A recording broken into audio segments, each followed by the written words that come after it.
अस्सलाम वालेकुम। पिछले दिनों मैंने सीलिएक डिज़ीज़ पे एक वीडियो बनाई थी। बहुत से लोगों ने कमेंट किया, कुछ लोगों ने पर्सनली जो है वो राब्ता किया।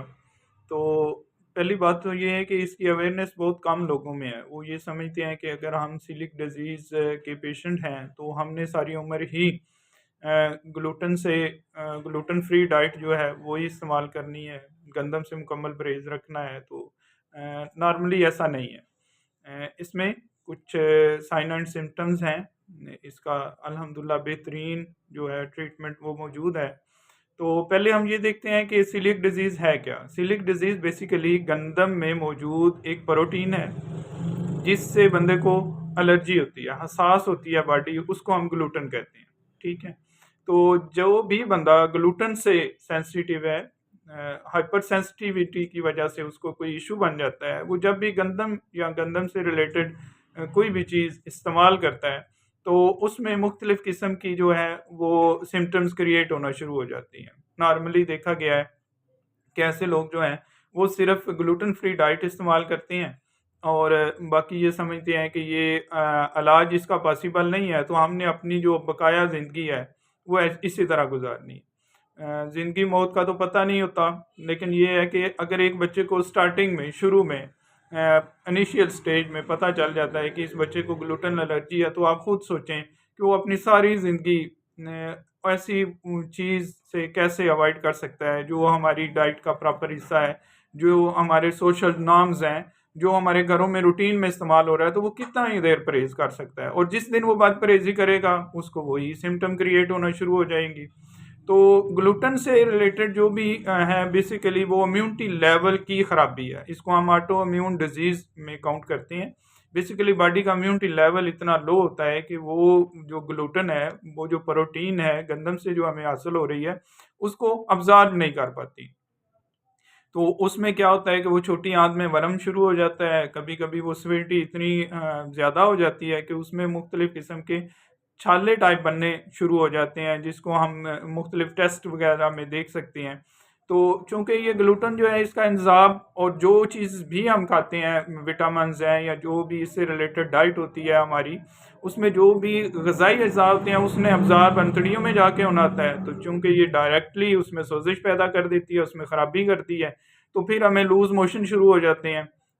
अक्सर औक़ात पेट में दर्द रहता है, सर दर्द रहता है, मतली रहती है, खाने पीने को दिल नहीं करता, अगर हम कोई चीज़ खाते हैं तो उससे हमारी तकलीफ़ बढ़ जाती है।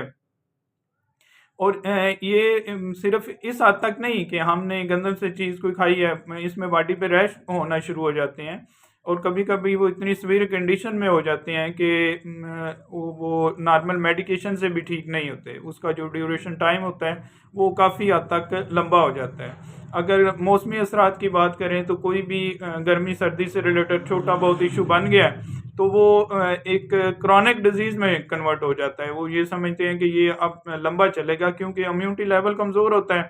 तो अब बेसिकली इसका टारगेट जो है वो इम्यूनिटी लेवल है। तो हम क्या करते हैं, या हमारा तरीका इलाज भी यही है कि हम वो 1, 2, 4 सिम्पटम्स पे इलाज नहीं करते।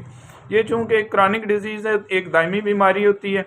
इसमें पहले तो हम गंदम से रिलेटेड चीज़ों को वक़्ती तौर पे बंद करवाते हैं, साथ में मेडिकेशन करते हैं और फिर उसकी सीवियरिटी को देखते हैं। इसमें ज़्यादातर ये होता है कि बंदे में बहुत ज़्यादा कमज़ोरी होती है, थकावट होती है, वज़न उसका कम हो रहा होता है, ठीक है? उसमें नींद ना आने की कंडीशन होती है, गनुदगी हर वक़्त रहती है, मुख्तलिफ़ जो हैं बीमारियाँ या वो सिम्पटम्स वो क्रिएट होना शुरू हो जाती हैं।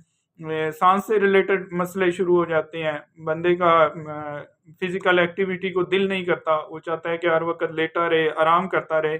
आयरन जो है वो बॉडी में वो कम हो जाता है, देखने में वो पेल सा चेहरा नज़र आता है और बेसिकली ये बच्चों में होता है। क्योंकि बच्चों का ये होता है कि हम कोई भी मर्ज़ होता है तो हम ये समझते हैं ये बाज़ारी चीज़ें खाते हैं, गंद खाते हैं, उस वजह से इनके पेट में दर्द हो रहा है। बिल्कुल ठीक है, अगर वो डाइट प्रॉपर नहीं लेंगे, अगर वो इसी तरह जंक फूड इस्तेमाल करेंगे, तो फिर उनमें ख़राबी ज़रूर होगी, लेकिन लाज़मी नहीं है कि वो वक़्ती हो। यानी वो किसी बड़ी बीमारी की साइन एंड सिम्पटम्स भी हो सकती हैं, जिसके लिए हमें खुद जो है वो थोड़ी-सी बच्चों के ऊपर फ़ोकस करना होगा वो देखना होगा कि आया ये वक्ती तौर पे कोई चीज़ खाने के असरात हैं या ओवरऑल बॉडी का इम्यूनिटी लेवल ही इतना कम हो गया है कि इनको ये बार बार छोटी छोटी मसाइल और बन रहे हैं और पेचीदगियाँ हो रही हैं।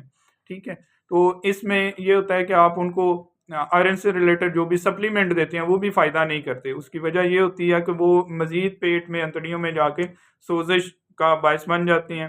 तो व्हीट एलर्जी जो है या गंदम से एलर्जी जो है या ग्लूटन से एलर्जी जो है, बेसिकली तो ये पहले बता चुका हूँ कि ये प्रोटीन है और प्रोटीन जो है वो मसल बिल्ड अप करती है, बॉडी को सपोर्ट करती है, पावर देती है, एनर्जी देती है, बेसिक हमारी ज़रूरत भी है और हमारे माशरे में सबसे ज़्यादा इस्तेमाल होने वाली चीज़ भी गंदम ही है। तो आप खुद देखें कि अगर आपके 2 बच्चे हैं या 3 बच्चे हैं, उनमें एक बच्चे को अगर ग्लूटन से एलर्जी है, तो बाकी 2 बच्चे जो हैं, उनके साथ वो मिल के कोई ना कोई चीज़ तो खाएगा, क्योंकि उसने रहना उनके साथ है, स्कूलिंग उनके साथ है, उन्होंने सारा टाइम इकट्ठे स्पेंड करना है। तो ये कैसे हो सकता है कि एक बच्चा जो है वो ग्लूटेन फ्री ही यूज़ करे और दूसरे जो हैं वो अपनी मर्ज़ी की हर वो चीज़ खाएँ जो उनके लिए फ़ायदेमंद है। और दूसरी बात ये है कि ग्लूटेन फ्री वाली चीज़ें जो भी हमें मिल रही हैं, वो भी इतनी प्रॉपर और ऑथेंटिक नहीं है, उनका सोर्स इतना ऑथेंटिक नहीं है। उसमें भी ये होता है कि वो कुछ ना कुछ जो है वो अपनी मिलावट हम कर लेते हैं। बेसिकली यूरोपियन कंट्रीज़ में तो वो ग्लूटेन फ्री हर चीज़ मौजूद है ना, तो इधर सिर्फ ये है कि वो बेसिक डाइट जो है वो ग्लूटेन फ्री है, अगर वो भी हमें प्रॉपर वे में मिल जाए तो बेसिकली मेरा ये बताने का मकसद था कि इसकी पहले तो ये तशख़ीस हो जानी चाहिए आपको। अगर थोड़ा सा भी डाउट है अपने बच्चे की हेल्थ के हवाले से तो आप डॉक्टर से कंसल्ट करें, उसका वो प्रॉपर चेकअप करवाएं, उसकी जो भी मेडिकल रिपोर्ट्स वगैरह ज़रूरी समझेगा डॉक्टर वो करेगा और उसके बाद जो है नॉर्मल एक डाइट पैटर्न देगा और हमारे जो होलिस्टिक वे में इसका ट्रीटमेंट जो है वो बहुत ही इफ़ेक्टिव है। इसमें हमने कुछ ऐसे पेशेंट्स को देखा है कि जो 15-18 साल से इस बीमारी को फेस कर रहे थे और विद इन मंथ्स यानी 3 और 4 मंथ्स जो हैं वो उसके बाद हमने उनको डाइट के हवाले से बिल्कुल आज़ाद कर दिया कि आप अपनी मर्ज़ी की खुराक खा सकते हैं। वक्ती तौर पे साथ में हमने हेल्पिंग मेडिसन को जारी रखा और कुछ लोग ऐसे भी हैं जिनकी 4 से 6 माह बाद हमने मेडिसन भी स्टॉप कर दी। कंडीशन वाइज़ होता है, बॉडी के इम्यूनिटी लेवल को हम जितना जल्दी जो है एक्टिव कर लेते हैं, मेंटेन कर लेते हैं, तो उतनी जल्दी जो है इस बीमारी पे कंट्रोल किया जा सकता है। तो अक्सर जो है लोग वो सिर्फ यही समझते हैं कि ये जो बीमारी अब लग गई है तो ये इसको हमने इन द लॉन्ग टर्म साथ लेके चलना है और ये सिर्फ गंदम से एलर्जी जो है वो गंदम से एलर्जी नहीं है, वो इससे रिलेटेड जितनी भी दूसरी चीज़ें हैं उनसे भी एलर्जी है। तो एक बंदा जो है वो हमारी जो बेसिक नीड है उसके बगैर कितनी देर गुजारा कर सकता है या कैसे गुजारा कर सकता है। तो इसके लिए बेहतरीन और बहुत ही अच्छा ये है कि आपको अगर फ़ील होता है आपकी फ़ैमिली में अगर सीलिएक डिज़ीज़ के कोई पेशेंट हैं, तो लाज़मी उनका प्रॉपर चेकअप और ट्रीटमेंट भी करवाएँ। सिर्फ़ उनको ग्लूटेन फ्री डाइट पे ना रखें, उनकी ग्रोथ नहीं होगी, वो स्टंटिंग रहेंगे, वो उनमें आयरन कभी भी पूरी नहीं होगी, वो कभी भी अपना हेल्दी लाइफ़स्टाइल अडॉप्ट नहीं कर सकेंगे, वो बिल्कुल प्रॉपर पढ़ाई में कमज़ोर होंगे, फ़िज़िकल एक्टिव नहीं होंगे। तो आज वक़्त है, आज आप ये इनिशियल जो है स्टेज उसको ही अगर आप टारगेट पे ले आते हैं और उसका ट्रीटमेंट शुरू कर देते हैं, तो उम्मीद है कि इंशाल्लाह बहुत जल्द और बहुत अच्छे नताइज मिलेंगे। अल्लाह पाक आपको सलामत रखे, अल्लाह पाक आपको खुश रखे। शुक्रिया।